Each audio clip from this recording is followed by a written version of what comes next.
বিদেশ থেকে ছেলে চিঠি পাঠাইছে, মায় তো লেখাপড়া জানে না, তো ঘরের মধ্যে শিক্ষিত পোলা আছে, পোলা একটার দিছে, কয় চিঠিটা পড়। সবাই বসছে, সবাই শুনছে। একবার পড়ার পরে, একবার শোনার পরে সবাই তো উঠি চলে গেছে। এখন মায় কয় আরেকবার পড়। আরেকবার পড়ছে। যখন চিঠি পড়ে তখন মায়ের চোখের পানি জর্জর করে পড়ে। ছেলে একটাই কয়, মা সবাই তো চলে গেল, একবার একবার শুনি, তুমি কেন এই চিঠি বারবার পড়াও? এখন মা শেষ পর্যন্ত কি করছে, ওই ছেলের হাতের থেকে চিঠি এটারে টানি লই, চিঠি এটার দিকে এমনি তাকাইয়া থাকে আর কান্দে, চিঠির দিকে তাকাইয়া থাকে আর কান্দে। ছেলে এটা কয়, মা তুমি তো চিঠি পড়তে পারো না, লেখাপড়া জানো না, তুই চিঠির দিকে তাকাইয়া তাকাইয়া তুমি কান্দ কেন? মায় কয়, তোরা বুঝবি না, আমার কলিজার টুকরার হাতের লেখা, এটার দিকে আমি যখন তাকাই প্রত্যেকটা অক্ষরে অক্ষরে আমার কাছে মনে হয় আমার কলিজার টুকরার চেহারা দেখা যায়। এটার নাম নিদর্শন। এটার নাম কি? আল্লাহ পাক রব্বুল আলামিন কয়, গোটা পৃথিবীর ভিতরে এরকম আমার কতগুলা নিদর্শন আছে, এই নিদর্শনগুলোর প্রতি যদি তোমার পক্ষ থেকে সম্মান প্রদর্শিত হয়, প্রাধান্য দেওয়া হয়, তরজিহ দেওয়া হয়, বোঝা যাবে তোমার মধ্যে তাকওয়া আছে। আমার বেয়েরা দোস্ত আহবাব, আল্লাহ পাকের নিদর্শনগুলা কি আমাদের একটু সংক্ষেপে জানার দরকার। এই কথাটা জানলেই আমার কথা শেষ। ও বেয়েরা দোস্ত আহবাব, খাতামুল মুফাসসিরিন শাহ আনোয়ার কাশ্মীরি রহমতুল্লাহ আলাইহি লিখেন, গোটা পৃথিবীর মধ্যে শিআরুল্লাহ, আল্লাহ পাকের নিদর্শন চারটা। কয়টা? সবাই বলেন কয়টা? কাল সকালে বলি যাবেন নি কোনো?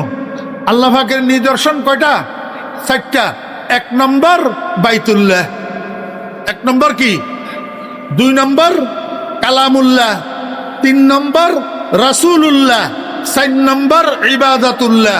কয়টা? 4টা। ও ভাইরা দোস্ত আহবাব, দেখেন, বাইতুল্লাহ মানি আল্লাহর ঘর, কালামুল্লাহ মানি আল্লাহর কালাম, রাসূলুল্লাহ মানি আল্লাহর রাসূল, ইবাদাতুল্লাহ মানি আল্লাহর ইবাদত। 4টা জিনিসের সাথে আল্লাহ আল্লাহ আল্লাহ আল্লাহ লাগানো আছে না নাই? ও ভাইরা দোস্ত আহবাব, আল্লাহর ঘর বলতে দুনিয়াতে কোন ঘরটাকে বুঝায়? কয় না। আল্লাহর ঘর কোন ঘরে কয়? সংসদ ভবনের, হ্যাঁ, মসজিদ। এইটা এত দেরি করতেছেন কেন? আল্লাহর ঘর কোন ঘরের নাম? মসজিদ। কালামুল্লাহ, আল্লাহর কালাম কোন কিতাবের নাম? কোরআন। রাসূলুল্লাহ কোন মানুষের নাম? মুহাম্মাদুর রাসূলুল্লাহ। ইবাদাতুল্লাহ কোনগুলারে কয়? নামাজ, যাকাত, হজ, রোজা, এগুলার নাম ইবাদত। এই 4টা জিনিসের সাথে আল্লাহ আল্লাহ আল্লাহ আল্লাহ লাগানো আসেনি? আল্লাহ পাক রব্বুল আলামিন কয়, বান্দা এই 4টা জিনিস আমার নিদর্শন, শিআরুল্লাহ। এই 4টা জিনিস হলো একটা, 4টা জিনিসে মিলিয়ে একটা রেলগাড়ি। এই রেলগাড়ির ডাব্বা হইল 4টা। 4টা ডাব্বার সাথে মহাশক্তিশালী একটা ইঞ্জিন লাগানো আছে। আল্লাহ কি লাগানো আছে? আমার ভাইয়েরা দোস্ত আহবাব, বর্তলী রেল স্টেশনের থেকে একটা রেল ডাকা যাবে। কোন রেলটা ডাকা যাবে? যেই রেলের সামনে দিয়ে শক্তিশালী একটা ইঞ্জিন লাগানো আছে। যেই রেলের সামনে ইঞ্জিন লাগানো নাই, এই রেলের মধ্যে আপনি যদি উঠি বসে থাকেন, কিয়ামত পর্যন্ত তো রেল এটা কমলাপুর রেল স্টেশনে যাবে না। ইঞ্জিনওয়ালা বগিতে উঠেন, সমস্ত বগিগুলার ইঞ্জিনের টানি সময় মতো কমলাপুর নিয়ে পৌঁছাইয়া দিবে। আল্লাহ পাকের এই দুনিয়াতে একটা রেলগাড়ি চলমান আছে। এই রেলগাড়ির বগি হইল 4টা। 4টা বগির সাথে আল্লাহ নামের মহাশক্তিশালী ইঞ্জিন লাগানো আছে।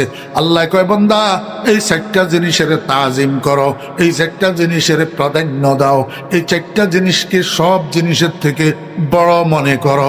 এই 4টা বগির তুমি প্যাসেঞ্জার হইয়া যাও। বাইতুল্লাহ মসজিদের প্যাসেঞ্জার হও, কালামুল্লাহ কোরআনে কারীমের প্যাসেঞ্জার হও, রাসূলুল্লাহ মুহাম্মদুর রাসূলুল্লাহ সাল্লাল্লাহু আলাইহি ওয়াসাল্লামের প্যাসেঞ্জার হও, ইবাদাতুল্লাহ নামাজ নামের কম্পার্টমেন্টের প্যাসেঞ্জার হও। দেখবা চক্ষু বন্ধ হওয়ার সাথে সাথে আল্লাহ নামের মহাশক্তিশালী ইঞ্জিনে টানিয়া তোমাকে জান্নাতের দরজায় পৌঁছাইয়া দিবে। কেননা তুমি মুত্তাকি। তো কেননা তুমি কি? ওয়ামান ইউআযযিম শাআইরাল্লাহ ফাইন্নাহা মিন তাকওয়াল কুলুব।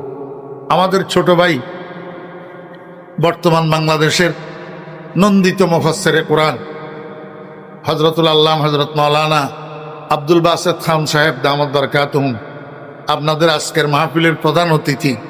হুজুর তশরিফ আনছেন, আমি চলে যাব, এই জন্য আর কথা বাড়াইতেছি না।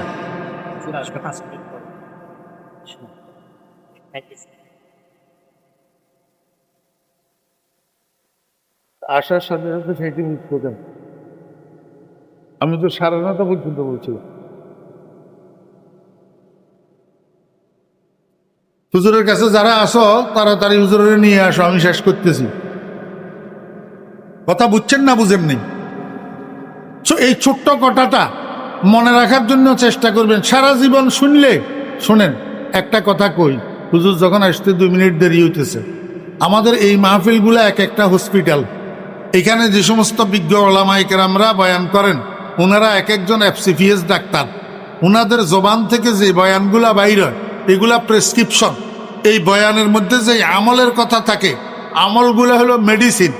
আপনি বড় একজন প্রফেসরের কাছে গেলেন, 1000 টাকা ফিস দিয়া প্রেসক্রিপশন একটা করাইলেন, কিন্তু ফার্মেসিতে গেলেন না, ঔষধ খরিদ করলেন না, রোগের চিকিৎসা হবে?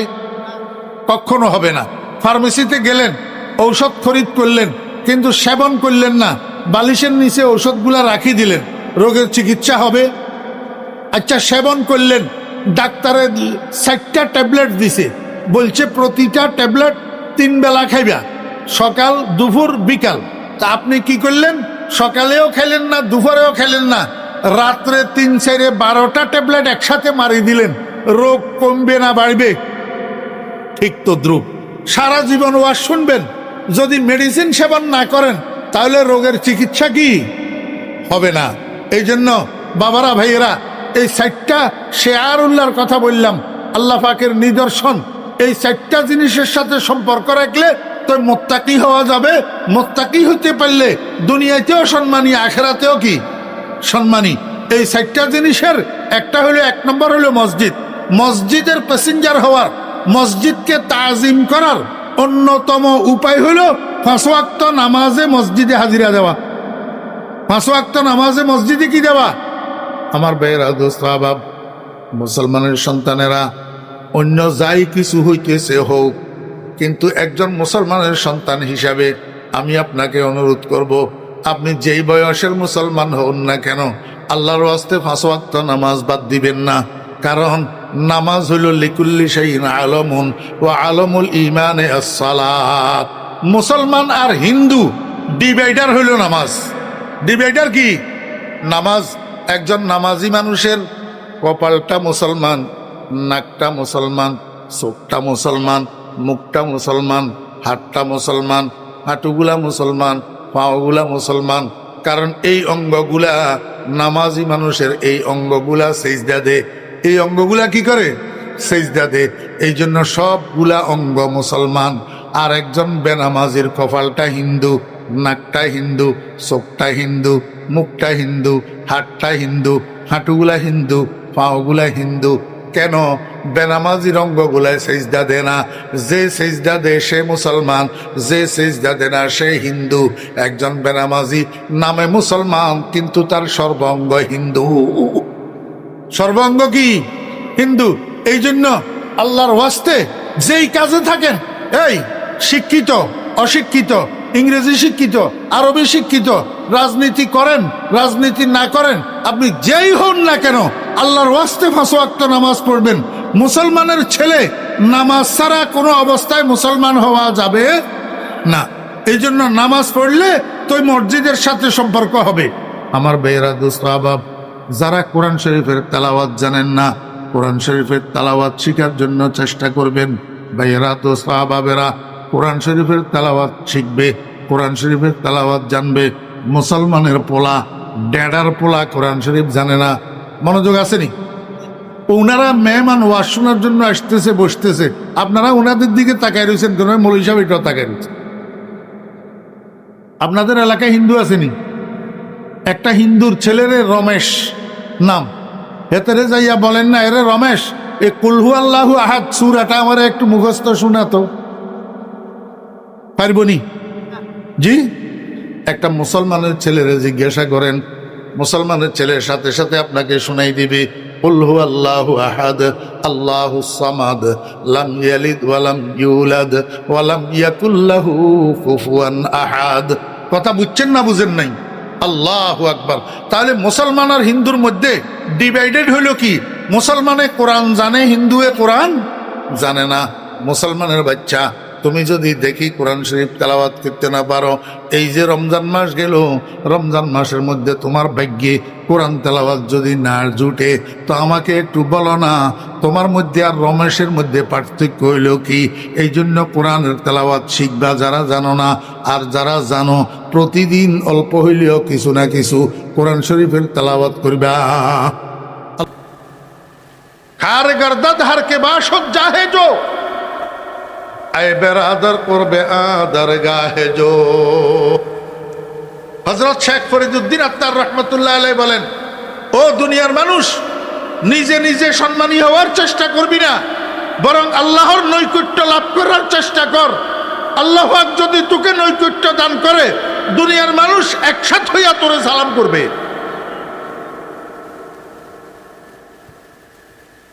আমরা তো নিজে নিজে সম্মানী হইতে চাই, বেশি সম্মানী হইতে চাই, এই জন্য আল্লাহ পাক এমন অসম্মান করি দে, সারা দুনিয়ায় ধিক্কার দে। সম্মান দেওয়ার মালিক কে? আল্লাহ। এই জন্য প্রকৃত সম্মানী ওই মানুষ যে আল্লাহর কাছে সম্মানী। আল্লাহর কাছে কি সম্মানী? আল্লাহর কাছে যার সম্মান নাই, সারা দুনিয়ার মানুষই সেলিউট দিলে 2 পয়সার মূল্য নাই। আল্লাহ পাক রব্বুল আলামিন বলেন, ইন্না আকরামাকুম ইনদাল্লাহ, নিশ্চয় তোমাদের মধ্যে সবচেয়ে বেশি সম্মানী আল্লাহর নিকট কে? আত্কাকুম, আত্কাকুম, যে তোমাদের মধ্যে বেশি মুত্তাকি, যে তোমাদের মধ্যে বড় মুত্তাকি, যার তাকওয়া যত বেশি সে আল্লাহর কাছে তত বেশি সম্মানী। কথা বুঝছেন না বুঝেন নাই? এইবার আমারে একটু বলেন, এই পৃথিবীতে আল্লাহ পাক মানুষ বানাইছে 2 জনের থেকে, আদম আর হাওয়া। তাহলে যত মানুষ আছে সব এই 2 জনের সন্তান, ঠিক না ঠিক? এখন এই 2 জনের যত সন্তান আছে, সব সন্তানের মধ্যে সবচেয়ে সম্মানী সন্তানকে? আদমের যত সন্তান, আদম থেকে এই পর্যন্ত দুনিয়াতে আসছে এবং কিয়ামত পর্যন্ত আসবে, এই শত সহস্র কোটি আদম সন্তানের মধ্যে সবচেয়ে বড় সম্মানী কে? সকলের জানা নাই না? قال النبي صلى الله عليه وسلم أنا سيد ولد آدم ولا فخر। আল্লাহর হাবিব জনাব রাসূলুল্লাহ সাল্লাল্লাহু আলাইহি ওয়াসাল্লাম বলেন, আমার উম্মতেরা, আদম আলাইহিস সালামের যত আওলাদ দুনিয়াতে আসছে এবং আসবে, এই সমস্ত আদম সন্তানদের সরদার আমি মুহাম্মদুর রাসূলুল্লাহ সাল্লাল্লাহু আলাইহি ওয়াসাল্লাম। এই জন্য আমার কোনো অহংকার নাই। আমারে আল্লাহ পাক আদম সন্তানদের সরদার বানাইছে, এই জন্য আমার কোনো কি নাই, অহংকার নাই। কেন? এই আদম সন্তানদের সরদার হওয়া এটা আমার হাতে না, আমি নিজে নিজে হই নাই। আল্লাহ পাক দয়া করি মেহেরবানি করি আমারে বানাইছে, এই জন্য আলহামদুলিল্লাহ, আল্লাহ পাকের শুকর, আমার কোনো অহংকার নাই। আমরা তো একটু শুনি ফুটি, একটু থেকে একটু হইতে পারলেই অহংকার শুরু করে দিই, এই জন্য আল্লাহ নিচের দিকে নামায়। আমি একবারে দলমত নির্বিশেষে বলতেছি, দিনের লাইনে বলেন আর দুনিয়ার লাইনে বলেন, যেই অহংকার করে আল্লাহ পাক সারা দুনিয়ার মানুষের তিরস্কারের পাত্র বানাই দেন। দিনের লাইনে বলেন আর দুনিয়ার লাইনে বলেন, এলেমের লাইনে বলেন আর মালের লাইনে বলেন, আমলের লাইনে বলেন আর ক্ষমতার লাইনে বলেন, যেই মানুষ এমনা সামান্য থেকে সামান্য অহংকার আসে, আল্লাহ পাক তারে জলিল বানাই দে, রসওয়া বানাই দে। এই জন্য কি করব ভাই, আল্লাহ পাক এলেম কালাম একটু দিলে, আমলের তৌফিক যদি একটু দে, দিনদারি পরেজগারির তৌফিক যদি একটু দে, 5 ওয়াক্ত নামাজ পড়ার সুযোগ যদি আল্লাহ দে, দান সদকা করার তৌফিক যদি দে, শেষ রাত্রে উঠি তাহাজ্জুদের নামাজ পড়ার তৌফিক যদি আল্লাহ দে, তা আমি এগুলার উপরে অহংকার করব না, বরং মুনাজাত ধরি আল্লাহর দরবারে কাঁদবো। কেরামতে কর দিয়ে খেদমতে পসন্দি বতৌফিকে সজুদম সরবলন্দি। এ আল্লাহ, আমার মতো কত মানুষ রাত ব্যাপী হাফ ছাড়িয়া ছাড়িয়া ঘুমায়, নামাজ পড়ার তৌফিক হয় না।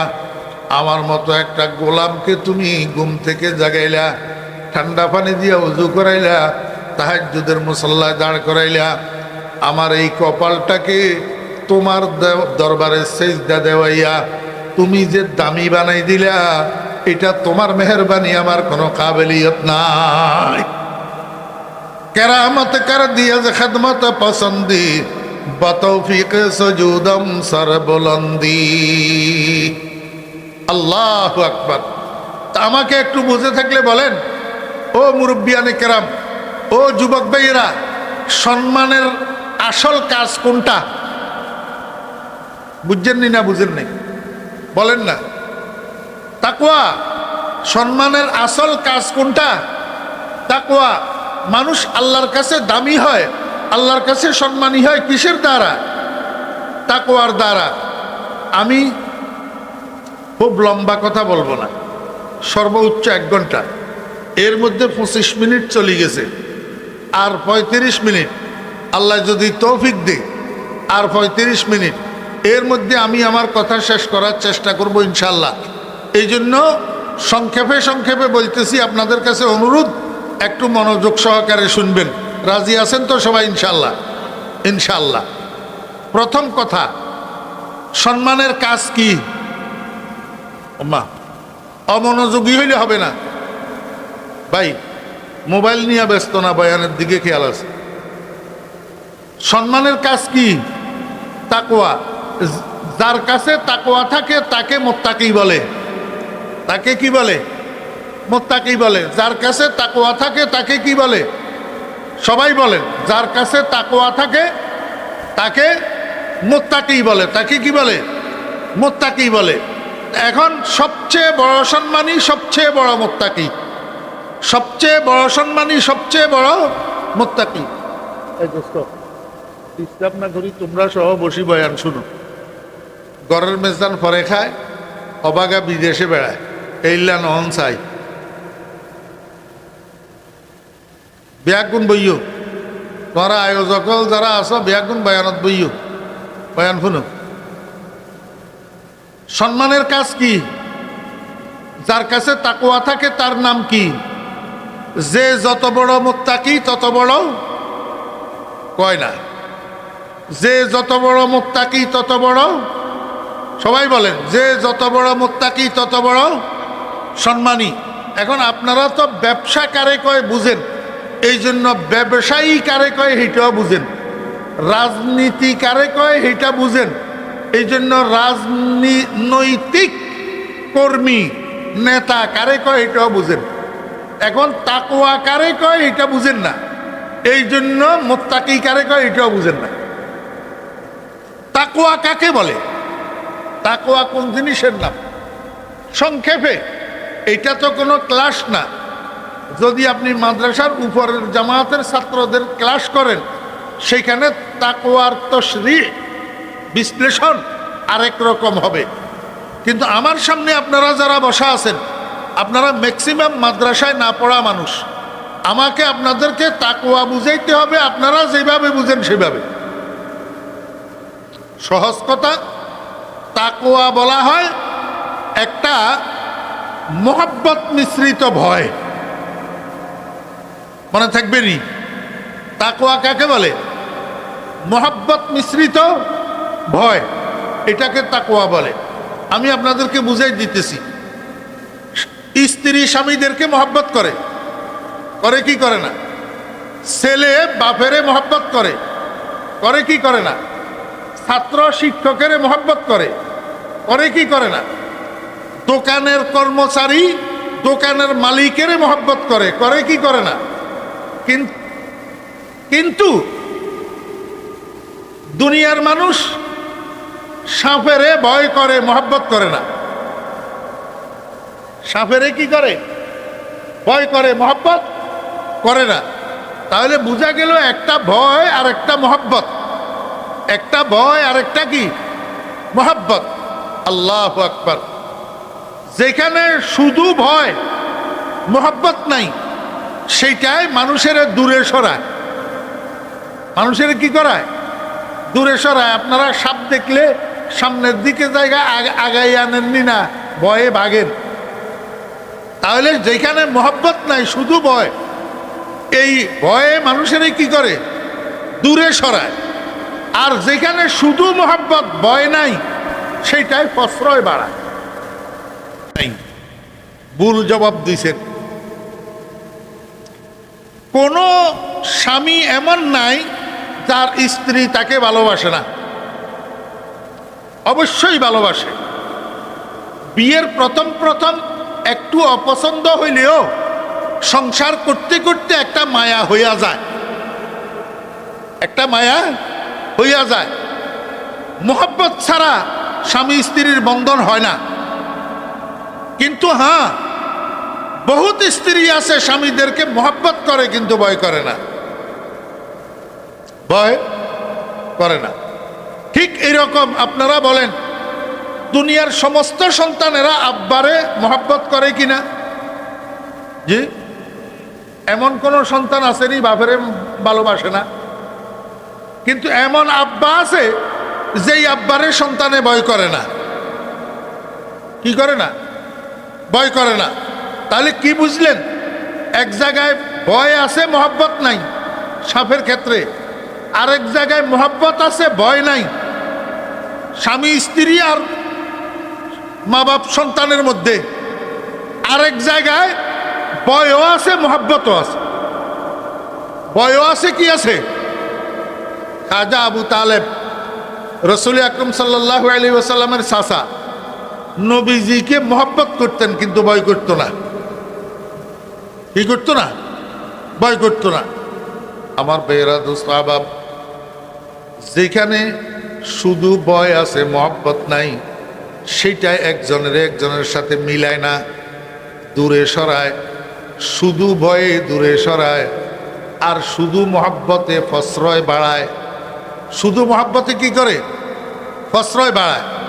হ্যাঁ, যে স্ত্রী স্বামীকে ভালোবাসে কিন্তু ভয় করে না, ঘর থেকে বাইরে হওয়ার সময় বোরকা গায়ে দেওয়ার জন্য বললে কয় ফেলি রাখো তোমার বোরকা, আমি এগুলা পারবো না। ঠিক না বে? ঠিক কর। যেই ছেলে বাপেরে ভালোবাসে কিন্তু ভয় করে না, উত্তর দিকে যাইতে গেলে দক্ষিণ দিকে যায়। নামাজের সময় হইলে বাপে যদি বলে যে আয় বেটা নামাজ পড়ি, তুমি বড়, আমি পারবো না। কথা মানে না, কথা মানে না। আল্লাহু আকবার। যেখানে ভয়ও আছে, মহব্বতও আছে, সেইখানে কথা মানামানি আছে, কথা মানামানি আছে। মহব্বতের দ্বারাই এতাআত হয়। মহব্বতের দ্বারাই কি হয়? এতাআত হয়। মহব্বত না থাকলে এতাআত হয় না। রাস্তার উপরে কুকুর একটা মরি পড়ি রইছে, অচেনা একটা পোলা সেখান দিয়ে যাইতেছে। কার পোলা আপনি চিনেন না, আপনারেও চিনে না। আপনি যদি পোলাইটারে বলেন যে কুকুরটার গলায় একটা রশি লাগাই ওই সামনে খালের মধ্যে নিয়ে ফেলি দিও, পোলাইটে করব কাজ। কিন্তু একটু পরে আপনার জন্ম দেওয়া ছেলে অথবা আপনার একটা সাগরিদকে আপনি যদি বলেন, বাবারে এই কুকুরটা এখানে পচে গেলে মানুষ কষ্ট পাবে, দুর্গন্ধে, এটার গলায় একটা রশি লাগাই ওই সামনে খালে নিয়ে একটু ফেলে দিত, কাজটা করবে কি করবে না? কারণ কি? আগের পোলাটার অন্তরের মধ্যে আপনার জন্য মহব্বত নাই, এই জন্য এতায়াত করে নাই, হুকুম পালন করে নাই। পরের পোলাটার অন্তরের মধ্যে আপনার মহব্বত আছে, এই জন্য এতায়াত করছে, হুকুম পালন করছে। কথা বুঝছেন না বুঝেন না?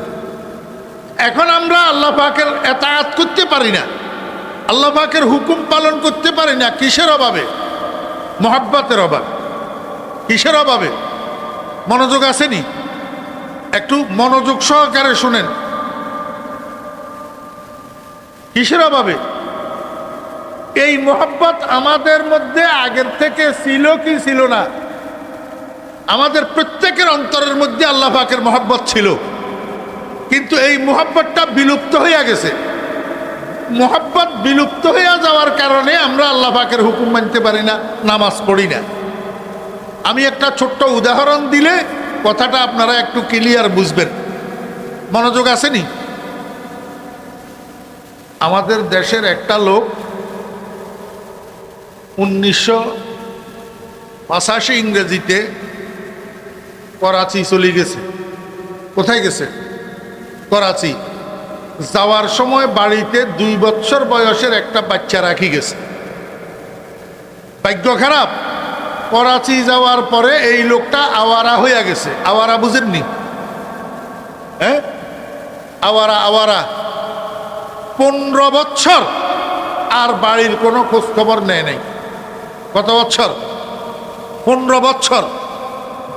15 বছর পরে হঠাৎ খেয়াল হয়েছে বাড়িতে আসবে, তো ওনার ওয়াইফের নামে একটা চিঠি লিখছে, আমি আগামী মাসের 10 তারিখ সকাল 9টায় চট্টগ্রাম এয়ারপোর্টে নামবো, তোমরা কেউ আসি আমাকে এয়ারপোর্ট থেকে আগাই নিয়ে যাবে। 2, 4, 5 দিন 7 দিন পরে চিঠি এটা পিয়নে আসি এই লোকের বাড়িতে, তার নাম হলো আব্দুর রহমান। এই আব্দুর রহমানের বাড়িতে পিয়নে চিঠি এটা দিয়া গেছে। তা এখন আব্দুর রহমানের বউ তো লেখাপড়া জানে না, মূর্খ মহিলা, চিঠি পড়তে পারে না। তো চিঠি এটারে বাস করে রাখছে, ছেলে বাড়িতে আসলে ছেলেরে দিবে পড়ার জন্য। কোন ছেলে? ওই যে 2 বছর বয়সের বাড়িতে রাখি গেছিল। এখন এটার বয়স কত? মনোযোগ নেই। 17 বছর। বুঝ হইছে নি? লেখাপড়া করছে নি? 17 বছর বয়সে যে মেট্রিক পাস করছে না? আমার বেয়েরা দোস্ত আবাব, একটু পরে ছেলে এইটা বাড়িতে এসছে। মায় কয় যে বাবা দেখতো কে যেন আমাদের নামে একটা চিঠি দিয়েছে, পিয়নে চিঠিটা দিয়ে গেছে। আমাদের তো চিঠি দেওয়ার মতো কোনো আত্মীয় স্বজন নাই, জানি না কে চিঠি দিল। কেন যেন আমার মনে হয় তোর বাপে কোনো চিঠি দিল নি কোনো। একটু খুলি চিঠিটা পড়ি দেখ। তো ছেলে আব্দুর রহমান, ছেলে আব্দুল করিম, পোলাইটার নাম আব্দুল করিম, চিঠিটারে খুলছে, খুলি পড়ছে। পড়ি কয় মা তুমি ঠিকই বলছো, আব্বার চিঠি। মায় কয় এত বছর পরে তোর আব্বার শুভ বুদ্ধির উদয় হইল কেন? কি লিখলো চিঠির ভিতর? ছেলে কয় আব্বা আগামী মাসের 10 তারিখ বাড়িতে আসতেছে, সকাল 9টায় চট্টগ্রাম এয়ারপোর্টে নামবে। চিঠির মধ্যে লিখছে কেউ না কেউ যাইয়া আব্বাকে আগাই আনার জন্য। মায় কয় যে বেটা কেউ না কেউ যাবে কেন? তুই সন্তান, আল্লাহর রহমতে এখন বড় হইছ, উপযুক্ত হইছ, তুই নিজে এয়ারপোর্টে যাইয়া তোর আব্বাকে আগাই নিয়ে আসবি। ছেলে কয় মা আমি আব্বাকে আগাই নিয়ে আসবো কিভাবে? আমিও তো আব্বাকে চিনবো না, আব্বাও আমাকে চিনবে না, কিভাবে আব্বাকে আগাই নিয়ে আসবো? মায় কয় বেটা তুই এয়ারপোর্ট যাওয়ার সময় তোর জ্যাঠাকে তোর বড় আব্বাকে সাথে করে নিয়ে যাবি। বড় আব্বা এয়ারপোর্টে তোর সাথে তোর আব্বার পরিচয় করাইয়া দিবি। কথা বুঝছেন না বুঝেন নাই? আমার বেয়েরা দোস্ত আবাব, ওই পরের মাসে 10 তারিখ ফজরের নামাজের পরে জ্যাঠা বাতিজা, বড় আব্বা আর বাতিজা দুজন আমার গাড়ি একটা লইয়া টানেলে দিয়া গেছে এয়ারপোর্টে। গেছে যে তখন মাত্র 7টা বাজে। কয়টা? ফ্লাইট কয়টায়? 9টায়। এবারে ফ্লাইট নামার পরে ইমিগ্রেশন শেষ কইরা বেল্টের থেকে মাল লইয়া বাইর হইতে হইতে আরো 1 ঘন্টা। 10টা। তো 3 ঘন্টা পর্যন্ত এয়ারপোর্টে কি করবে? আমার ভাইয়েরা, বড় আব্বা তো মুরব্বী মানুষ, ওনার এয়ারপোর্টের রং তামাশা দেখার এত শখ নাই। উনি এয়ারপোর্টের এক কোনায় যাইয়া বসে বসে বিশ্রাম করতেছে। এই বিশ্রামের মধ্যে মুরব্বীর ঘুম আসি গেছে, উনি বসে বসে ঘুমায়। কিন্তু এই তরুণ ছেলে আব্দুল করিম এয়ারপোর্টের দরজার সাথে হেলান দিয়া দাঁড়াইয়া রয়েছে। যাত্রীরা আসতেছে, সুন্দর লাগতেছে, তামাশা দেখতেছে। ও ভাইরা, দোস্ত বাপ, কোন সময় 3 ঘন্টা অতিবাহিত হইয়া গেছে টের পায় নাই। ঠিক বেলা 10টার সময় ভিতরের দিক থেকে অর্ধবয়স্ক একটা মানুষ, চুলদাড়ি আদা সাদা আদা কালো, একটা ট্রলির মধ্যে বড় বড় 3টা লাগেজ লইয়া দরজার দিকে আসতেছে। দরজা দিয়া বাইর হইয়া সর্বপ্রথম এই পোলাটারে সামনে পাইছে। সামনে পাইয়া কয়, বাবারে তুমি কে তো জানি না, দেখতেছ এয়ারপোর্টের ট্রলি আমি ছাড়ি দিতে হবে, সামনের দিকে তো আর ট্রলি নেওয়া যাবে না, কিন্তু এইখানে তো কোনো গাড়ি ঘোড়া নাই, ওই যে সামনে রাস্তা, এই রাস্তার উপরে গেলে মনে হয় আমি গাড়ি পাবো। আমি 2 হাতে 3টা লাগেজ তো বহন করতে পারি না, তুমি মেহরবানি করি আমার একটা লাগেজ বহন করি, আমাকে একটু রাস্তা পর্যন্ত পৌঁছাইয়া দাও। ও কথা বুঝতেছেন? মনোযোগ আসেনি? সুন্দর করি বলছে, কি করি? আমার বেহরা দোস্তাবাব, এই আব্দুল করিম ছেলে এইটা, ওনার হুকুমটা মানা তো দূরের কথা, লাগেজ মাথায় লওয়া তো দূরের কথা, এত জোরে ধমক দিছে, এই মিয়া কে তুমি? আমাকে কেন তোমার লাগেজ বহন করার জন্য বললা? তুমি আমাকে এয়ারপোর্টের কুলি মনে করছো কিনা? কিছুক্ষণ পরে আমার আব্বা আসবে বিদেশ থেকে, আমার আব্বার লাগেজ বহন করার জন্য কত কুলির দরকার হবে, আমাকে কেন তুমি লাগেজ বহন করার জন্য বললা? ওই মিয়া কইছেন যে ধমক যে দিছে, ওই ধমকের চোটে বড় আব্বার ঘুম ভাঙি গেছে, আওয়াজের লগে লাফাই উঠছে। মনে মনে কয়, আমার ভাতিজা এটা তো বেজাল্লা ভোলা, যেখানে যায় সেখানে কারো না কারোর সাথে একটা ঝগড়া লাগায়। আপনাদের এলাকায় মনে হয় এমন বেজাল্লা ভোলা নাই, আসেনি? এগুলারে আপনারা সভ্য ভদ্রনী বলেন না বেয়াদ্দব বলেন?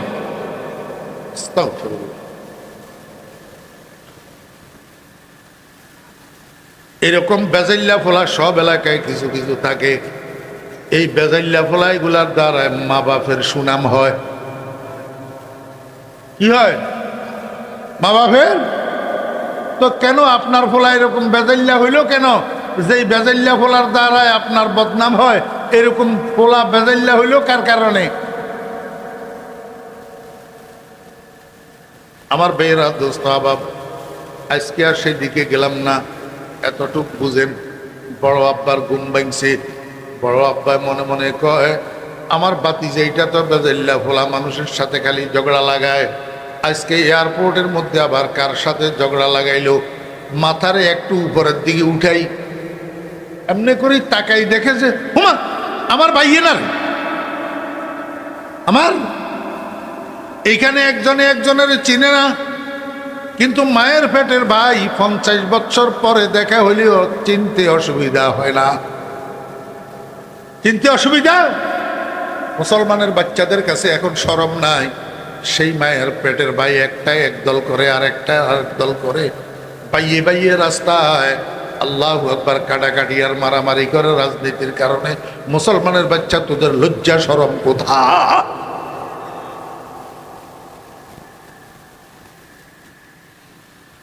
আমার বেহরা দুস্তাবাব যখন মাথা উঠেই দেখছে আমার ভাই বসার থেকে উঠি মুরব্বি দিছে দৌড়, দৌড়াইয়া ভাইয়ের সামনে যখন আসছে, 2 ভাই, 1 ভাই আরেক ভাইকে চিনতে অসুবিধা হয় নাই।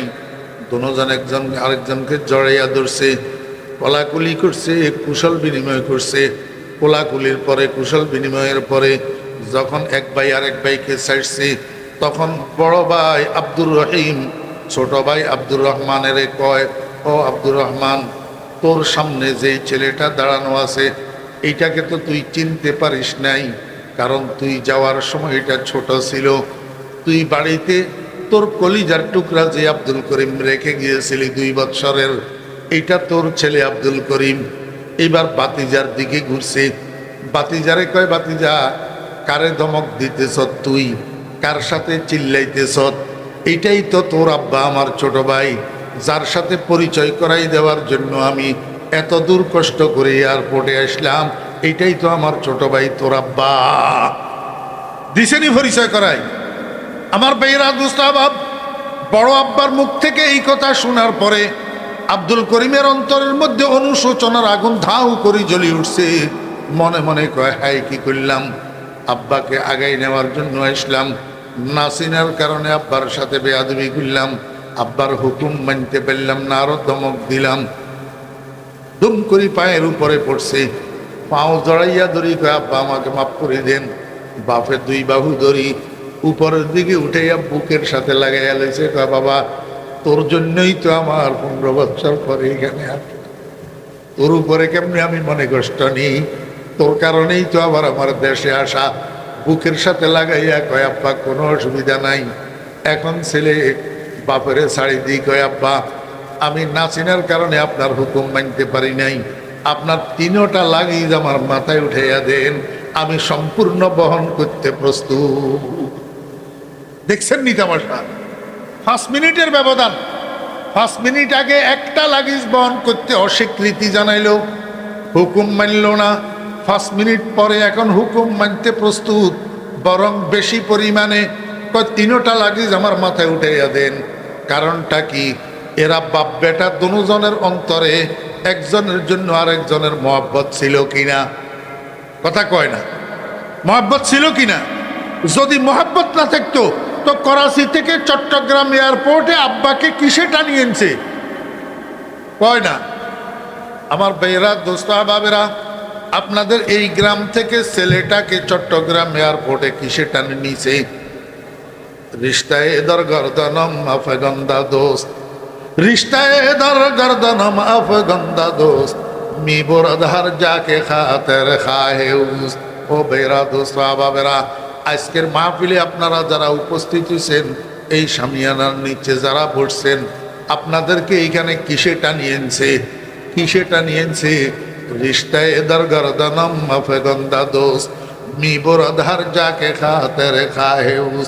আমি খোদার কসম করি কইলাম, আপনারা কেউ এখানে গায়ের জোরে আসতে পারেন নাই, টাকার জোরে আসতে পারেন নাই, ক্ষমতার জোরে আসতে পারেন নাই। আপনাদের গলার মধ্যে আল্লাহ পাক রব্বুল আলামিন একটা মহব্বতের রশি লাগাইছে। এই মহব্বতের রশি দিয়া টানিয়া আহকামুল হাকিমিন আপনাদেরকে এখানে নিয়ে আসছে। ও ভাইরা, দোস্ত আহবাব, 5 ওয়াক্ত নামাজ পড়ার জন্য মসজিদে কারা যায়? কারা যায় মসজিদে 5 ওয়াক্ত নামাজ পড়ার জন্য? যাদেরকে আল্লাহ পাক মহব্বত করে, আল্লাহর মহব্বতের রশি গলায় লাগাইয়া দৈনিক 5 বার টানিয়া টানিয়া আল্লাহ পাক তাদেরকে মসজিদে নিয়ে যায়। ও ভাইরা, দোস্ত আহবাব, যে সমস্ত মানুষকে আল্লাহ পাক মহব্বত করে, ওই মহব্বতের রশি গলায় লাগাইয়া জীবনের কোনো এক মুহূর্তে হইলেও আল্লাহ তাদেরকে মক্কা মদিনায় নিয়ে যায়। রিশতায়ে দর গর্দনম আফগন্দা দোস্ত, মি বরধার যাকে খাতের খাহেউস। আমি আপনাদেরকে বুঝাইতে চেয়েছিলাম, ও ভাইরা, দোস্ত আহবাব, বাপ বেটা দুজনের মধ্যে আগে থেকে মহব্বত ছিল, কিন্তু পরিচয় হারাইয়া ফেলার কারণে মহব্বতটা বিলুপ্ত হইয়াছিল। যখন বড় আব্বা পরিচিত জনের দ্বারা ওই পরিচয়টা আবার উদ্ধার হইছে, পরিচয়টা যখন উদ্ধার হইছে, বিলুপ্ত মহব্বতটা আবার সজাগ হইয়া গেছে। যখন মহব্বত সজাগ হইয়া গেছে, তখন হুকুম মানা তথা এতাত সহজ হইয়া গেছে। কথা বুঝছেন না বুঝেন নাই? তাহলে মহব্বতের দ্বারা এতাত সহজ হয়, হুকুম মানা কি হয়? সহজ হয়। আল্লাহর হুকুম মানার নাম ইবাদত, আল্লাহ পাকের পরিচয় অর্জন করার নাম মারফত। পরিচয় অর্জন করার নাম কি? মারফত। মারফতের দ্বারাই বিলুপ্ত মহব্বত সজাগ হয়, আর বিলুপ্ত মহব্বত সজাগ হওয়ার দ্বারাই ইবাদত সহজ হয়। ইবাদত কি হয়? আমার ভাইয়েরা, দোস্ত আহবাব, আমি আপনাদেরকে বুঝাইতে চেয়েছিলাম, মহব্বত ছাড়া বয়ের কোনো দাম নাই, বয় ছাড়া মহব্বতের কোনো দাম নাই। বয় ছাড়া মহব্বতে প্রশ্রয় বাড়ায় প্রশ্রয়, আর মহব্বত ছাড়া বয় দূরে সরায়। যেই মহব্বতের সাথে বয় থাকে, যেই বয়ের সাথে মহব্বত থাকে, সেই বয় মিশ্রিত মহব্বত মোহাব্বত মিশ্রিত ভয়, যেটাকে মানুষের আল্লাহর নিকটে নিয়ে যায়, মানুষকে দিয়ে আল্লাহ পাকের হুকুম পালন করায়, এই জিনিসটার নাম তাকওয়া। আপনার কাছে তাকওয়া কতটুক আছে? আপনার ছেলেদের কাছে তাকওয়া কতটুক আছে? যদি তাকওয়া থাকে তাহলে আপনিও সম্মানী, আপনার ছেলেরাও সম্মানী। আর তাকওয়া যদি না থাকে, হাফতে দুনিয়ার বাদশাহী যদি আপনি পান, তারপরেও আপনার সম্মান নাই। কথা বুঝছেন না বুঝেন নাই? এখন একটা কথা বুঝেন, মনোযোগ আসেনি? এখন আমরা যদি যারা এখানে উপস্থিত আছি, আমরা সবাই যদি দাবি করি আমি মুত্তাকি, আমি মুত্তাকি, আমি মুত্তাকি, এখন এটার প্রমাণ কি যে কার কাছে তাকওয়া আছে, কার কাছে তাকওয়া নাই, কে মুত্তাকি আর কে মুত্তাকি না, এটার প্রমাণ কি? কথা বুঝছেন না বুঝেন না? এই কথাটা বললে আমার কথা শেষ। আমি যে মুত্তাকি হইলাম বা আমার কাছে যে তাকওয়া নাই, এটার আলামত কি?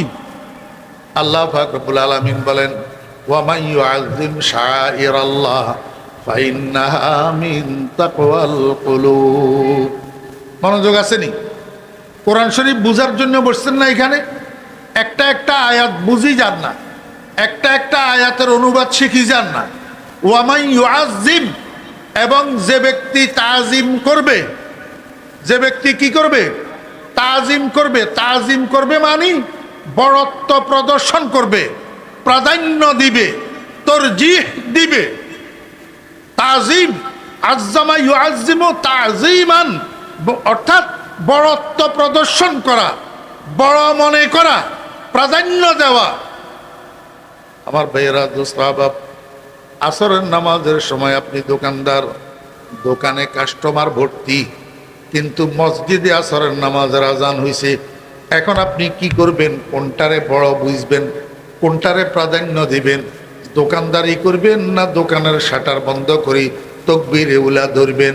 দোস্ত আহবাব, যদি নামাজ বাদ দিয়া দোকানদারি করেন, তাহলে নামাজ দোকানদারিরে বড় মনে করলেন, আর দোকান বন্ধ করে যদি নামাজ ধরেন, তাহলে নামাজের বড় মনে করলেন। এইটা হলো প্রাধান্য দেওয়া, এটা হলো বড় মনে করা, এটা হলো বড়ত্ব প্রদর্শন করা। এইটাকে আরবিতে বলে তাজিম। বুঝছেননি?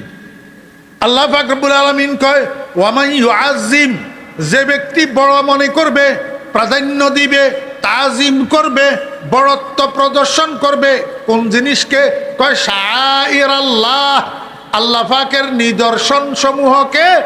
ফাইন্নাহা মিন তাকওয়াল কুলুব, সেইটাই প্রমাণ করবে যে তার কলবের মধ্যে তাকওয়া আছে। তার কলবের মধ্যে কি আছে? তাকওয়া আছে। যার কলবের মধ্যে তাকওয়া আছে, সে আল্লাহ পাকের নিদর্শনগুলোর প্রতি বড়ত্ব প্রদর্শন করে, আল্লাহ পাকের নিদর্শনগুলোকে তাজিম করে, বড় মনে করে, তরজিহ দে, প্রাধান্য দে। কথা বুঝছেন না বুঝেন নাই? আরো বুঝার বাকি রয়ে গেল কুদ্দুর। আল্লাহ পাকের নিদর্শন বলতে কি বুঝায়? নিদর্শন বলতে কি বুঝায়? ও ভাইরা, একটা জিনিসের সাথে আরেকটা জিনিসের এমন সম্পৃক্ততা যে ওই জিনিসটার দ্বারাই এই জিনিসটা ছাড়া অন্য কিছু বুঝায় না, এটারে কয় শেয়ার। এটারে কয় কি? আমার ভাইয়েরা, দোস্ত আহবাব, আমার তো হাতে সময় নাই, না হলে আপনাদেরকে আরেকটু খোলামেলা করে বুঝাইতাম।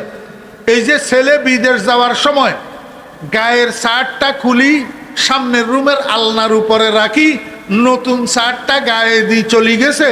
এই গায়ের থেকে খুলি শার্টটা যে রাখি গেছে, যেমনে রাখি গেছে এমনি আলনার উপরে পড়ি আছে 6 মাস, কেউ ধরেও না, ধোয়ও না। কেন? আমার ভাইয়েরা, দোস্ত আহবাব, অন্যরা তো ধরে না, অলসতা করে, কি দরকার আছে? কিন্তু মায়ে কেন ধরে না, মায়ে কেন ধোয় না? আমার ভাইয়েরা, দোস্ত আহবাব, মা প্রতিদিন সকালে একবার, বিকালে একবার, দুপুরে একবার আলনার উপর থেকে শার্ট এটার লইয়া নাকের সাথে লাগায়। কিসের সাথে লাগায়? নাকের সাথে লাগায়। তো ছোট্ট মেয়ে একটা আছে 7 বছরের মেয়ে, এটা কয়, আম্মু তুমি কোনো পাগল নি কোনো? পাইয়া যাওয়ার সময় গায়ের থেকে খুলি শার্ট এটা রাখি গেছে আলনার উপর, এটার ভিতরে ভাইয়ার ঘামের গন্ধ না, তুমি প্রতিদিন 3বার এটারে নাকের সাথে লাগাও কেন? মায় কয়, বাবারে তুই বুঝবি না, আমার নারীদের ছেঁড়াদন আমার নাড়ি ছিঁড়া ধন, আমার কলিজার টুকরা, এই গামের গন্ধ এগুলা তোদের কাছে খারাপ লাগে, কিন্তু আমার কাছে মেশকো আম্বরের মতো লাগে। আমার কলিজার টুকরার গামের গন্ধটা আমি যেন প্রতিদিন নিতে পারি নাকের সাথে, এই জন্য ইচ্ছা করি আমি শাড়িটা ধুই না। ইচ্ছা করি শাড়িটা কি ধুই না। এই শাড়িটা মায়ের জন্য ছেলের নিদর্শন। ছেলের কি? আমার ভাইয়েরা দোস্ত বাপ, বিদেশ থেকে ছেলে চিঠি পাঠাইছে, মায় তো লেখাপড়া জানে না, তো ঘরের মধ্যে শিক্ষিত পোলা আছে, পোলা একটার দিছে কয় চিঠিটা পড়। সবাই বসছে, সবাই শুনছে। একবার পড়ার পরে, একবার শোনার পরে সবাই তো উঠি চলে গেছে। এখন মায় কয় আরেকবার পড়। আরেকবার পড়ছে। যখন চিঠি পড়ে তখন মায়ের চোখের পানি জর্জর করে পড়ে। ছেলে একটাই কয়, মা সবাই তো চলে গেল, একবার শুনি, তুমি কেন এই চিঠি বারবার পড়াও? এখন মা শেষ পর্যন্ত কি করছে, ওই ছেলের হাতের থেকে চিঠি এটারে টানি লই, চিঠি এটার দিকে এমনি তাকাইয়া থাকে আর কান্দে, চিঠির দিকে তাকাইয়া থাকে আর কান্দে। ছেলে এটাই কয়, মা তুমি তো চিঠি পড়তে পারো না, লেখাপড়া জানো না, তুই চিঠির দিকে তাকাইয়া তাকাইয়া তুমি কান্দ কেন? মায় কয়, তোরা বুঝবি না, আমার কলিজার টুকরার হাতের লেখা, এটার দিকে আমি যখন তাকাই প্রত্যেকটা অক্ষরে অক্ষরে আমার কাছে মনে হয় আমার কলিজার টুকরার চেহারা দেখা যায়। এটার নাম নিদর্শন। এটার নাম কি? আল্লাহ পাক রব্বুল আলামিন কয়, গোটা পৃথিবীর ভিতরে এরকম আমার কতগুলা নিদর্শন আছে, এই নিদর্শনগুলোর প্রতি যদি তোমার পক্ষ থেকে সম্মান প্রদর্শিত হয়, প্রাধান্য দেওয়া হয়, তরজিহ দেওয়া হয়, বোঝা যাবে তোমার মধ্যে তাকওয়া আছে। আমার ভাইয়েরা দোস্ত আহবাব, আল্লাহ পাকের নিদর্শনগুলা কি আমাদের একটু সংক্ষেপে জানার দরকার। এই কথাটা জানলেই আমার কথা শেষ। ও ভাইয়েরা দোস্ত আহবাব, খাতামুল মুফাসসিরিন শাহ আনোয়ার কাশ্মীরি রহমতুল্লাহ আলাইহি লিখেন, গোটা পৃথিবীর মধ্যে শিআরুল্লাহ আল্লাহ পাকের নিদর্শন 4টা। কয়টা? সবাই বলেন কয়টা? কাল সকালে বলি যাবেন নি কোনো? আল্লাহ পাকের নিদর্শন কয়টা? 4টা। 1 নম্বর বাইতুল্লাহ। 1 নম্বর কি? 2 নম্বর কালামুল্লাহ, 3 নম্বর রাসূলুল্লাহ, 4 নম্বর ইবাদাতুল্লাহ। কয়টা? 4টা। ও ভাইরা দোস্ত আহবাব, দেখেন, বাইতুল্লাহ মানি আল্লাহর ঘর, কালামুল্লাহ মানি আল্লাহর কালাম, রাসূলুল্লাহ মানি আল্লাহর রাসূল, ইবাদাতুল্লাহ মানি আল্লাহর ইবাদত। 4টা জিনিসের সাথে আল্লাহ আল্লাহ আল্লাহ আল্লাহ লাগানো আছে না নাই? ও ভাইরা দোস্ত আহবাব, আল্লাহর ঘর বলতে দুনিয়াতে কোন ঘরটাকে বুঝায়? কয় না। আল্লাহর ঘর কোন ঘরে কয়? সংসদ ভবনের, হ্যাঁ, মসজিদ। এইটা এত দেরি করতেছেন কেন? আল্লাহর ঘর কোন ঘরের নাম? মসজিদ। কালামুল্লাহ আল্লাহর কালাম কোন কিতাবের নাম? কোরআন। রাসূলুল্লাহ কোন মানুষের নাম? মুহাম্মাদুর রাসূলুল্লাহ। ইবাদাতুল্লাহ কোনগুলারে কয়? নামাজ, যাকাত, হজ, রোজা, এগুলার নাম ইবাদত। এই 4টা জিনিসের সাথে আল্লাহ আল্লাহ আল্লাহ আল্লাহ লাগানো আসেনি? আল্লাহ পাক রব্বুল আলামিন কয়, বান্দা এই 4টা জিনিস আমার নিদর্শন, শিআরুল্লাহ। এই 4টা জিনিস হলো একটা, 4টা জিনিসে মিলিয়ে একটা রেলগাড়ি। এই রেলগাড়ির ডাব্বা হইল 4টা।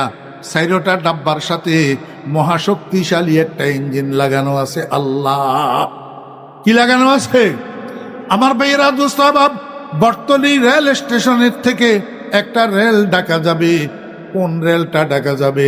যেই রেলের সামনে দিয়ে শক্তিশালী একটা ইঞ্জিন লাগানো আছে। যেই রেলের সামনে ইঞ্জিন লাগানো নাই, এই রেলের মধ্যে আপনি যদি উঠি বসে থাকেন, কিয়ামত পর্যন্ত তো রেল এটা কমলাপুর রেল স্টেশনে যাবে না। ইঞ্জিনওয়ালা বগিতে উঠেন, সমস্ত বগিগুলার ইঞ্জিনের টানি সময় মতো কমলাপুর নিয়ে পৌঁছাইয়া দিবে। আল্লাহ পাকের এই দুনিয়াতে একটা রেলগাড়ি চলমান আছে। এই রেলগাড়ির বগি হইল 4টা, 4টা বগির সাথে আল্লাহ নামের মহাশক্তিশালী ইঞ্জিন লাগানো আছে। আল্লাহ কয় বান্দা এই 4টা জিনিসের তাজিম করো, এই 4টা জিনিসের প্রাধান্য দাও, এই 4টা জিনিসকে সব জিনিসের থেকে বড় মনে করো। এই 4টা বগির তুমি প্যাসেঞ্জার হইয়া যাও। বাইতুল্লাহ মসজিদের প্যাসেঞ্জার হও, কালামুল্লাহ কোরআনে কারিমের প্যাসেঞ্জার হও, রসুল্লাহ মোহাম্মদুর রসুল্লাহ সাল্লামের প্যাসেঞ্জার হও, ইবাদাতুল্লাহ নামাজ নামের কম্পার্টমেন্টের প্যাসেঞ্জার হও। দেখবা চক্ষু বন্ধ হওয়ার সাথে সাথে আল্লাহ নামের মহাশক্তিশালী ইঞ্জিনে টানিয়া তোমাকে জান্নাতের দরজায় পৌঁছাইয়া দিবে। কেননা তুমি মুত্তাকি। তো কেননা তুমি কি? وَمَنْ يُعَظِّمْ شَعَائِرَ اللَّهِ فَإِنَّهَا مِنْ تَقْوَى الْقُلُوبِ। আমাদের ছোট ভাই বর্তমান বাংলাদেশের নন্দিত মুফাসসিরে কোরআন হযরতুল আল্লামা হযরত মাওলানা আব্দুল বাসেত খান সাহেব দামাত বরকাতুহুম আপনাদের আজকের মাহফিলের প্রধান অতিথি। হুজুর তো শিফেনছেন, আমি চলে যাব, এই জন্য আর কথা বাড়াইতেছি না।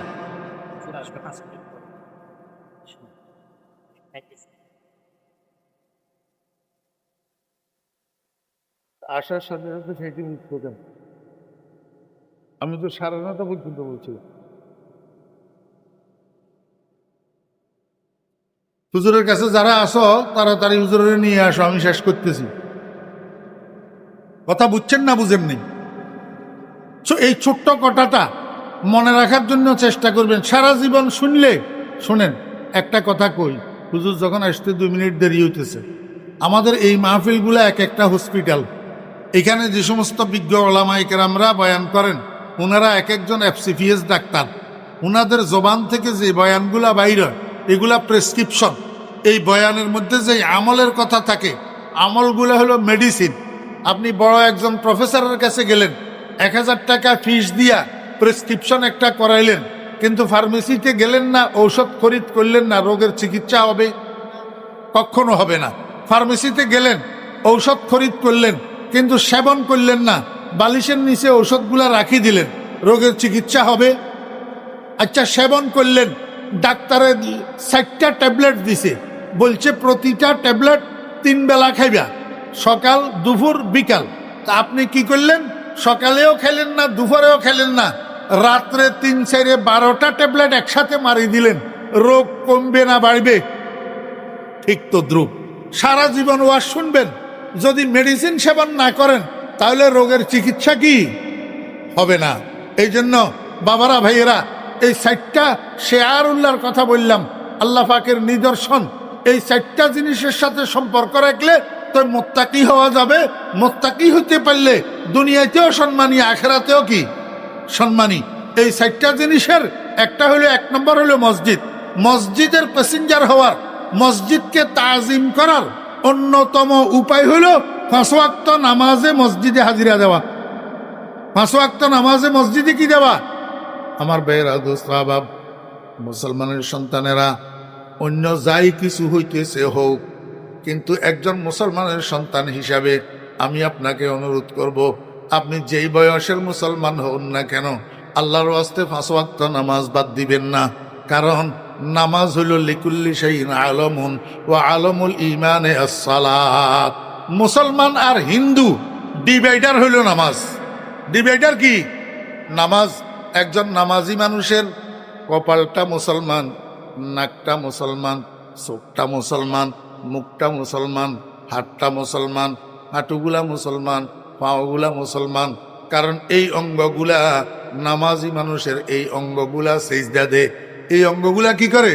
সেজদা দে। এই জন্য সবগুলা অঙ্গ মুসলমান।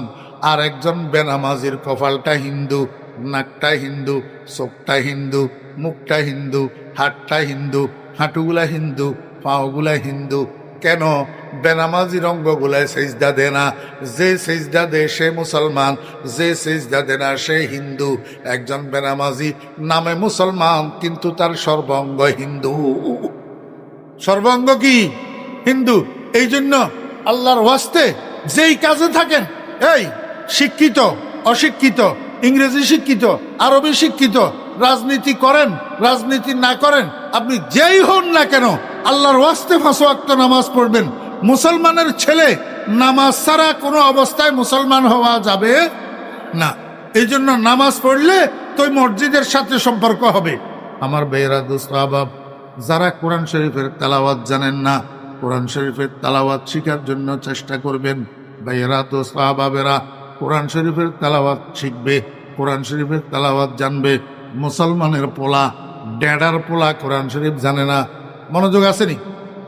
ওনারা মেহমান ওয়াজ শোনার জন্য আসতেছে, বসতেছে, আপনারা ওনাদের দিকে তাকায় রয়েছেন কেন? মৌলভী সাহেব এটাও তাকায় রয়েছে। আপনাদের এলাকায় হিন্দু আসেনি? একটা হিন্দুর ছেলেরে রমেশ নাম, হেতারে যাইয়া বলেন না, এরে রমেশ, এ কুলহু আল্লাহু আহাদ সূরাটা আমার একটু মুখস্থ শোনাতো, পারবনি? জি, একটা মুসলমানের ছেলেরে জিজ্ঞাসা করেন, মুসলমানের ছেলের সাথে সাথে আপনাকে শোনাই দিবে কুলহু আল্লাহু আহাদ আল্লাহুস সামাদ লাম ইয়ালিদ ওয়ালাম ইউলাদ ওয়ালাম ইয়াকুল লাহু কুফুয়ান আহাদ। কথা বুঝছেন না বুঝেন নাই? আল্লাহু আকবার। তাহলে মুসলমান আর হিন্দুর মধ্যে ডিভাইডেড হইল কি? মুসলমানে কোরআন জানে, হিন্দুয়ে কোরআন জানে না। মুসলমানের বাচ্চা, তুমি যদি দেখি কোরআন শরীফ তেলাওয়াত করতে না পারো, এই যে রমজান মাস গেল, রমজান মাসের মধ্যে তোমার ভাগ্যে কোরআন তেলাওয়াত যদি না জুটে, তো আমাকে একটু বলো না, তোমার মধ্যে আর রমেশের মধ্যে পার্থক্য হইল কি? এই জন্য কোরআনের তেলাওয়াত শিখবা যারা জানো না, আর যারা জানো প্রতিদিন অল্প হইলেও কিছু না কিছু কোরআন শরীফের তেলাওয়াত করবা। আল্লাহু আকবার। আমার ভাইরা দোস্ত আহবাব, তাহলে আপনার সম্পর্ক হবে কিসের সাথে? আল্লাহ কালামুল্লাহর সাথে। রসুল আকরাম সাল্লাল্লাহু আলাইহি ওয়াসাল্লামের সুন্নতগুলোর উপরে আমল করার জন্য চেষ্টা করবেন। রসুলের সুন্নতের উপরে যদি আমল করেন, তাহলে রসুলের সাথে আপনার সম্পর্ক হবে।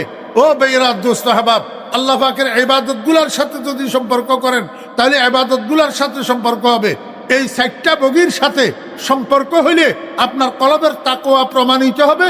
কলবের তাকওয়া যদি প্রমাণিত হয়, আল্লাহর রহমতে ঠিকানা হবে জান্নাত। আল্লাহ পাক আমাদেরকে আমল করার তৌফিক দান করেন। হুজুর আসার আগ পর্যন্ত মসজিদের ইমাম সাহেব হুজুর আপনাদের সামনে এই কিছু কথা বলবেন। সবাই বসেন। আসসালামু আলাইকুম ওয়া রাহমাতুল্লাহি ওয়া বারাকাতুহু। ونعوذ بالله من شرور أنفسنا ومن سيئات أعمالنا من يهد الله فلا مضل له ومن يضلله فلا هادي له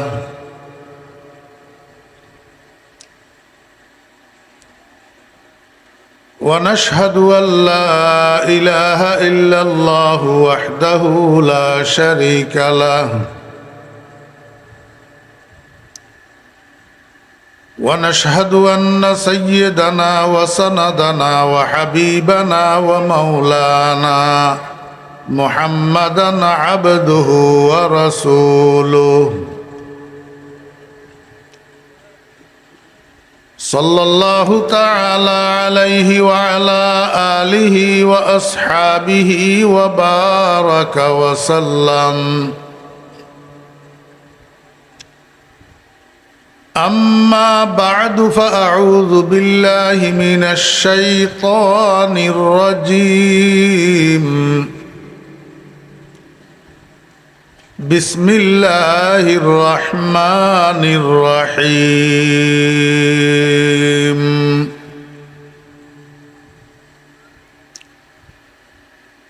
ومن يعظم شعائر الله فإنها من تقوى القلوب.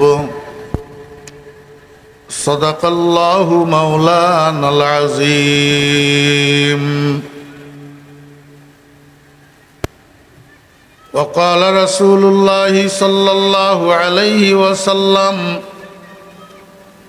التقوى هاهنا التقوى هاهنا التقوى هاهنا حيث أشار النبي صلى الله عليه وسلم إلى صدره أو كما قال النبي عليه الصلاة والسلام.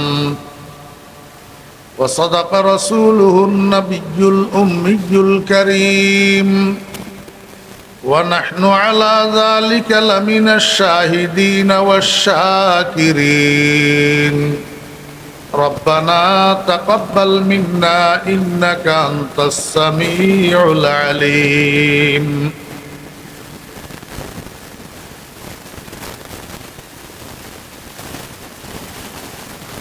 معزز مکرم حضرات علماء کرام, সমাবেত দিনদার মুসলমান ভাইয়েরা, পর্দার আড়ালের সম্মানিতা পর্দানসী মা ও বোনেরা,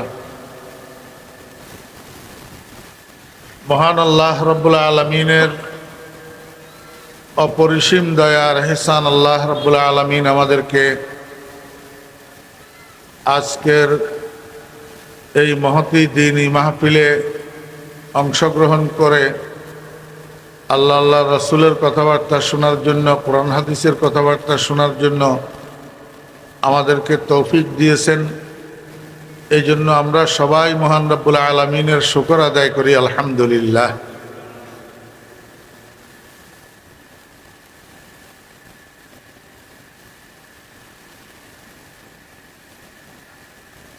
মানুষ দুনিয়ার টাকা পয়সা, দুনিয়ার ক্ষমতা, শিক্ষা দীক্ষা, বংশমর্যাদা এগুলাকে সম্মানের মাপকাঠি মনে করে বেশি শিক্ষিত হইলে এটা সম্মানী হয়, বড় গদির মালিক হইলে এটা সম্মানী হয়, চৌধুরী, ভুঁইয়া, শেখ,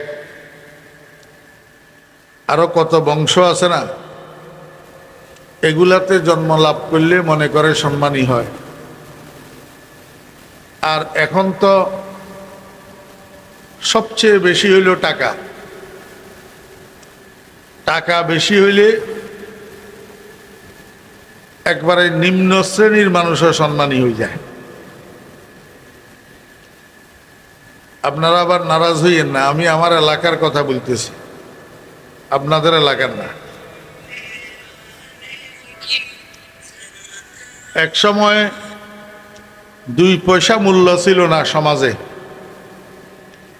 এখন ছেলে কয়েকটা বিদেশ গেছে, সৌদি আরব, কুয়েত, কাতার, দুবাই, আমেরিকা, লন্ডন যাইয়া টাকা পয়সা রুজি করছে। এখন আল্লাহর রহমতে সম্মানী হইয়া গেছে। আসলে প্রকৃতপক্ষে এই জিনিসগুলা সম্মানের মাপকাঠি কিনা? মোটেও না। কারণ দুনিয়াওয়ালারা সম্মানী বললে সে সম্মানী হয় না। আল্লাহ যাকে সম্মানী বলে সে সম্মানী হয়। আল্লাহর কাছে যিনি সম্মানী উনি আসলে সম্মানী। দুনিয়াওয়ালাদের কাছে সম্মানী হইলে আজকে আছে সম্মান, কালকে নাই। আজকে ফুলের মালা, কালকে জুতার মালা। আজকে যেই পুলিশে সেলিউট মারে, কালকে সেই পুলিশে আবার হাতের মধ্যে হ্যান্ডকাপ লাগায় ওই ডিবি অফিসে নিয়ে ফাঁসার উপরে পিটায়। আপনারা যারা মুরব্বী আছেন, আমারও তো বয়স একবারে কম হয় নাই, আমিও তো মোটামুটি বার্ধক্যে পড়ে গেছি। এই স্বাধীনের পর থেকে এই পর্যন্ত আপনারা কি দেখলেন? কয়দিন রাষ্ট্রপ্রধানের চেয়ারে আর কয়দিন জেলখানায়, ঠিক না? এই সম্মানের কি মূল্য? আসল সম্মান হইল ফটিয়ার হযরত মুফতি সাহেব রহমতুল্লাহ আলাইহির সম্মান। আপনারা মুরব্বীরা কেউ মুফতি সাহেব হুজুর রহমতুল্লাহ আলাইহিকে দেখছেন কিনা আমি জানি না। আসল সম্মান হইল হযরত হাজী সাহেব হুজুর রহমতুল্লাহ আলাইহির সম্মান। আসল সম্মান হইল হযরত বোয়ালি সাহেব হুজুর রহমতুল্লাহ আলাইহির সম্মান। আসল সম্মান হইল হজরত ইমাম শাহ হুজুর রহমতুল্লাহ আলাইহির সম্মান, আসল সম্মান হইল হজরত নানুপুরি হুজুর রহমতুল্লাহ আলাইহির সম্মান। এই সম্মানগুলা এমন সম্মান যে এক একজন এন্তেকাল হইয়া গেছে আজকে কত বছর, এত বছর পরেও মানুষ নামটা পর্যন্ত নিতে সম্মানের সাথে নেই, আবার ফিসেদি দোয়াও করে রহমতুল্লাহ আলাই। ঠিক না ঠিক বলে? কি কারণে হইল এই সম্মান? টাকার কারণে, বংশমর্যাদার কারণে, দুনিয়ার ডিগ্রির কারণে না, ক্ষমতার কারণে না। এই সম্মানটা হইছে একটা জিনিসের কারণে, সেই জিনিসটার নাম তাকওয়া।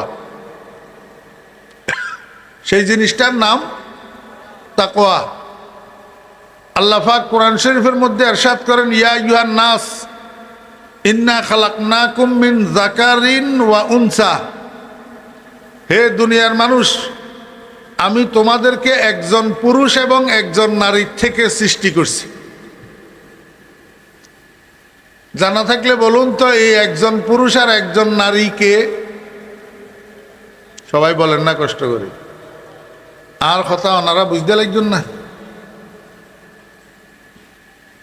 একজন পুরুষ হজরত আদম আলাইহিস সালাম, আর একজন নারী হজরতে হাওয়া আলাইহিস সালাম।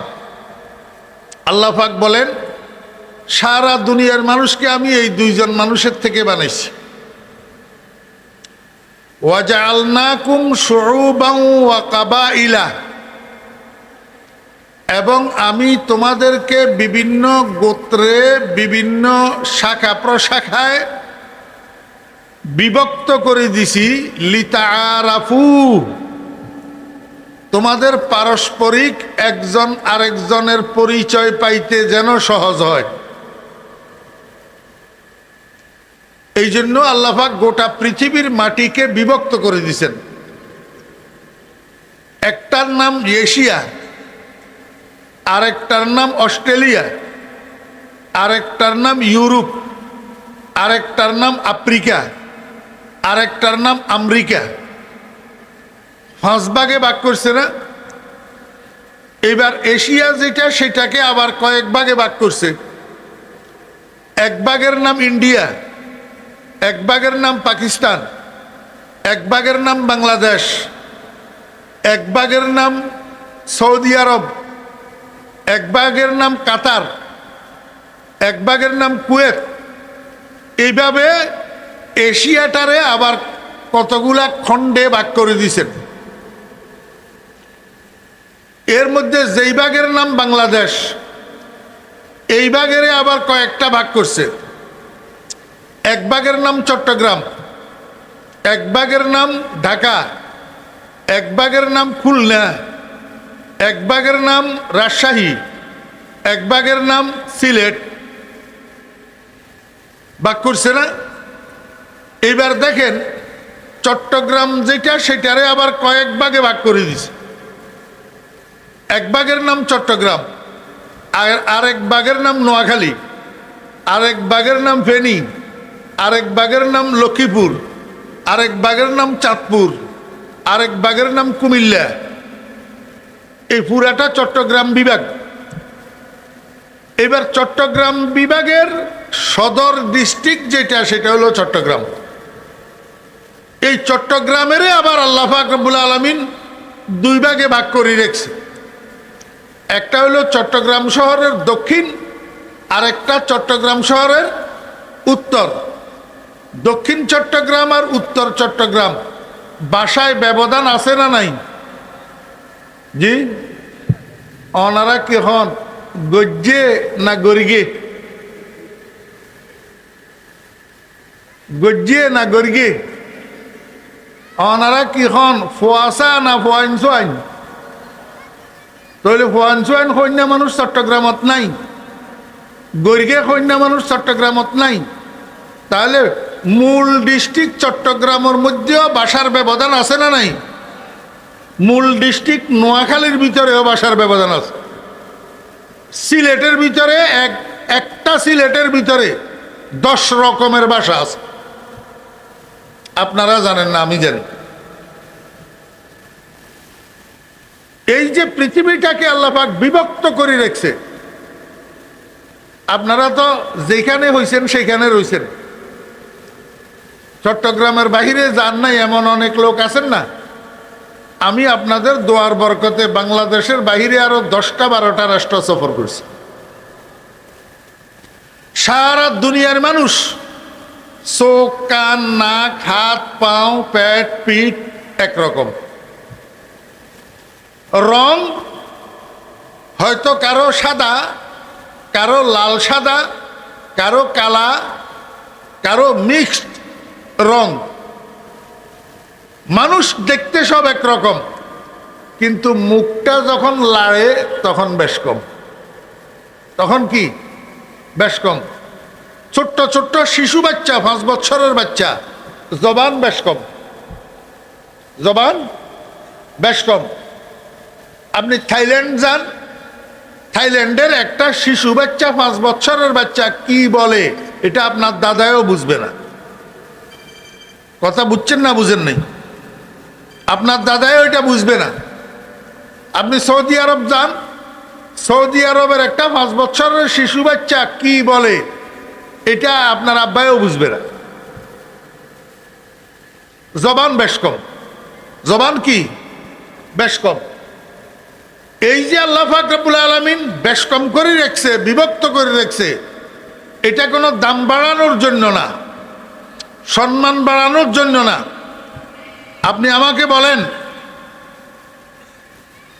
আমরা আজমি মানুষ, অনারবি, আর সৌদি আরবের মানুষেরা আরবি মানুষ। রসুল আকরম সাল্লাল্লাহু আলাইহি ওয়াসাল্লাম বলেন, লা ফাজলা লিল আরবে আলাল আজম। অনারবিদের উপর আরবি মানুষের কোনো মর্যাদা নাই, কোনো মর্যাদা নাই। কারণ মর্যাদার মাপকাঠি কোন এলাকার হইল কোন এলাকার না হইল এটার উপর নয়। আল্লাহ পাক রব্বুল আলামিন বলেন, ইয়া আইয়ুহান নাস ইন্না খালাকনাকুম মিন যাকারিন আও উনসা, ইন্না খালাকনাকুম মিন যাকারিন ওয়া উনসা ওয়া জাআলনাকুম শুউবান ওয়া কাবাইলা লিতাআরাফু ইন্না আকরামাকুম ইনদাল্লাহি আতকাকুম। আমি একটা শব্দে শব্দে আপনাদেরকে অনুবাদ করে দিই আপনারা বুঝার সহজের জন্য। দোস্ত আহবাব, আমার ভাইরা, জীবনে যত মাহফিলে গেছেন, যত ওয়াজ শুনছেন, একটা ওয়াজের থেকে একটা আয়াতের অনুবাদ যদি শিখতেন, তাহলে এই বয়সে 2, 4, 10, 20টা, 50টা, 100টা কোরআনের আয়াতের অনুবাদ শিখা হইতো না। কিন্তু আপনারা মনোযোগ সহকারে শুনেন না, শিখার উদ্দেশ্যে বসেন না। এখন আমি অনুবাদ করে দিতেছি, এটাকে মরণ পর্যন্ত স্মরণ রাখবেন। ইন্না আকরামাকুম, নিশ্চয় তোমাদের মধ্যে অধিক সম্মানী, তোমাদের মধ্যে অধিক সম্মানী, ইনদাল্লাহি, আল্লাহর নিকট। তাহলে বোঝা যায় দুনিয়ার মানুষের কাছে সম্মানী হইলেও কোনো লাভ নাই, অসম্মানী হইলেও কোনো ক্ষতি নাই। আসল সম্মানের মালিক কে? সম্মান দে কে? সম্মান নে কে? তুইজ্জু মান তাশা ওয়া তুযিল্লু মান তাশা। কোরআন শরীফ বিশ্বাস করেননি? জি, কোরআন শরীফ বিশ্বাস করেন? আপনারা কোথা থেকে করবেন? আমার মতো মানুষ আমরাই তো বিশ্বাস করি না কোরআন শরীফ। যদি কোরআন শরীফ বিশ্বাস করতাম তাহলে এই আমরা ইসলামী দল যেগুলো আছি, ইসলাম ইসলাম করি, হ্যাঁ, আল্লাহ মাফ করুক, বেশিরভাগ তো নূর ইসলাম। বেশিরভাগ কি নূর ইসলাম। যদি নূর ইসলাম না হইতাম, সম্মানের মালিক আল্লাহ, এই কথা যদি বুঝতাম, তাহলে সম্মানের জন্য আমরা লড়াই করি কেন? সম্মানের জন্য আমরা লড়াই করি কেন? নিজে নিজে সম্মানী হইয়া উপরের দিকে উঠতে চাই কেন? এই জন্য রসুল আকরাম সাল্লাল্লাহু আলাইহি ওয়াসাল্লাম বলেন, উম্মত তুই নিজেকে ছোট বানা, নিজেকে কি বানা? ছোট বানা, নিজেকে নিচের দিকে নামা, আল্লাহ তোরে উপরের দিকে উঠাবে। হার গর্দত হার কে বাসুদ জাহেজু, যে ব্যক্তি সম্মান তালাশ করে আল্লাহ পাক তাকে অপদস্থ করে। আপনারা দেখেন না দুনিয়াতে কিছু চোখে আঙ্গুল দিয়ে আল্লাহ দেখাই দেয়, এরপরেও তো দেখেন না। বেশি সম্মানী হইতে চাইলে আল্লাহ পাক জলিল করে দে, জলিল। এর চেয়ে জলিল আর কিছু নাই। সারা দুনিয়ায় সেলিউট মারছে, আর এখন সারা দুনিয়ায় ধিক্কার দিতেছে। সারা দুনিয়ায় পৃথিবীর কোন রাষ্ট্র গ্রহণ করতে তৈয়ার নাই।